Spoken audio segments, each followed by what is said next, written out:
होने को तो बहुत कुछ हो सकता है पर उससे सब बिगड़ जाएगा। ये शिप इसके लिए नहीं बना है।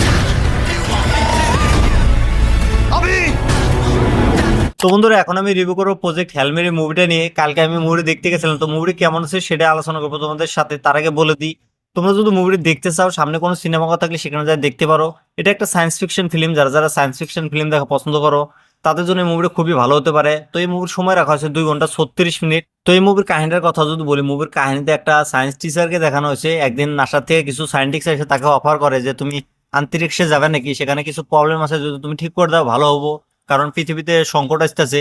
সেখানে নানান ধরনের গ্রহ ভিতরে মানে ভাইরাসের মতো কিছু একটা ছড়ে গেছে, তো সেগুলাকে ঠিক করার জন্য তাকে আন্তরিক্ষে পাঠায় দেয়। তারপর সে সেখানে যায়, যাওয়ার পরে তার হুঁশ আসে, হুঁশ আসার পরে সে স্মৃতিশক্তি ভুলে যায় যে সে আন্তরিক্ষে কিভাবে আসলো, কিসের জন্য আসলো। সেটা যদি দেখতে চাও, জানতে চাও, তাহলে তোমাদেরকে এই মুভিটা দেখতে লাগবে, সামনে কোনো সিনেমা ঘরে যায়। তো এই মুভিটা আমার কাছে কেমন লাগছে যদি বলি, এই মুভিটা কিন্তু আমার কাছে অ্যাভারেজ লাগছে ভাই। অত একটা ভালো বলা যাবে না, অত খারাপও বলা যাবে না, কারণ মুভিতে বহুত কিছু আছে যেগুলো ভালো লাগছে, বহুতই আছে যেগুলো আমার ভালো লাগে না। যেমন মুভির রান টাইমটা হলো 2 ঘন্টা 36 মিনিট। এটা একটা সায়েন্স ফিকশন ফিল্ম, এত রান টাইম করার থেকে না করে ঠিক আসলো। মুভিতে কিছু কিছু বস্তু আছে যেগুলো আমার ভালো লাগছে, যেমন কমেডি দেখানোর চেষ্টা করছে, সেগুলো আমার ভালো লাগছে। এই মুভির যে কাহিনীটা আছে না, এরকম কাহিনী আমরা এর আগে অনেক মুভিতে দেখছি, বেশিরভাগই হলিউড মুভিতে দেখায় যে পৃথিবীর সংকটে আছে, পৃথিবীকে বাঁচান লাগবো, এরকম ভাবেই দেখায় কাহিনী। এবার দেখানো হয়েছে যে সূর্য বিপদে পড়ছে, সূর্যকে ঠিক করার জন্য মানে সায়েন্টিস্ট পাঠায় দেয় আন্তরিক্ষে। তো এরকম ভাবে কাহিনীটা দেখানো হচ্ছে, নতুন কিছুই নাই এই মুভিতে। এই মুভির যে ডিরেক্টর আছে তোমার ফিল লর্ড এর আগে অনেক ভালো ভালো মুভি বানিয়েছে, যেমন দি ফ্ল্যাশ মুভিটা বানাইছিল, সেটা আমার ভালো লাগছিল। বেশিরভাগ কিন্তু অ্যানিমেশন মুভি বানায় এই ডিরেক্টরটা।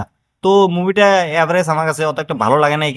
এই মুভির যে হিরো আছে রেয়ান গোসলিন, সে এই মুভিতে অসাধারণ অ্যাক্টিং করে দেখাচ্ছে প্রথম থেকে লাস্ট পর্যন্ত। মুভিতে কমেডি দেখানোর চেষ্টা করছে, যেমন একটা এলিয়েন পায়, সেখানে যায় রকি নামের, রকি আর রিয়ান গোসলিন দুজনের বন্ধুত্ব হয়। তাদের বন্ডিংটা কিন্তু খুব ভালোভাবেই দেখানো হয়েছে। তাদের দুজনের ভিতরে যে কমেডিগুলো দেখানো হয়েছে খুবই ভালো আছে। ইমোশনাল সিনও দেখানো হয়েছে তাদের দুজনের ভিতরে, যখন মানে রিয়ান বাড়িতে ফিরে আসবো, মানে পৃথিবীতে আসবো, তখন যে ইমোশনাল সিনগুলো দেখায় সেগুলো খুবই ভালো।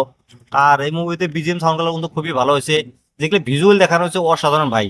আন্তরিক্ষের যে বস্তুগুলো দেখায় গ্রহ ট্রহ, সেগুলো কিন্তু অসাধারণ হয়েছে ভাই। আর এই মুভিতে কিন্তু ভিএফএক্স ইউজ করা নাই, সিজিআই ইউজ করা নাই। যে এলিয়েনটাকে দেখানো হচ্ছে সেটা কিন্তু একটা মানে অরিজিনাল বানানোর চেষ্টা করছে, তো এরকম ভাবেই দেখানো হয়েছে। তো ভিএফএক্স সিজিআই এগুলো কিচ্ছু ইউজ করে না, একদম অরিজিনাল। শোনা যাচ্ছে এই মুভির বাজেট হলো 2000 কোটি টাকা ভাই। একদম রিয়েলিস্টিক দেখানো হয়েছে এই মুভিটার ভিতরে ভাই। তোমরা যদি একবার মুভিটা দেখো তোমাদের ভালো লাগবে।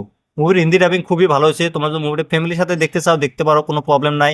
তোমরা যদি মুভিটা দেখছো আমাকে কমেন্ট করে জানিয়ে দাও মুভিটা তোমাদের কাছে কেমন লাগছে। আর যারা যারা দেখো না এখনো, তারা যাই দেখো, আমাকে কমেন্ট করে জানিয়ে দিও মুভি তোমাদের কাছে কেমন লাগছে। আর আমার রিভিউটা তোমাদের কাছে কেমন লাগছে সেটা তোমরা কমেন্ট করে জানিয়ে দিও। আর আমার চ্যানেলটা তোমরা সাবস্ক্রাইব করে দিও।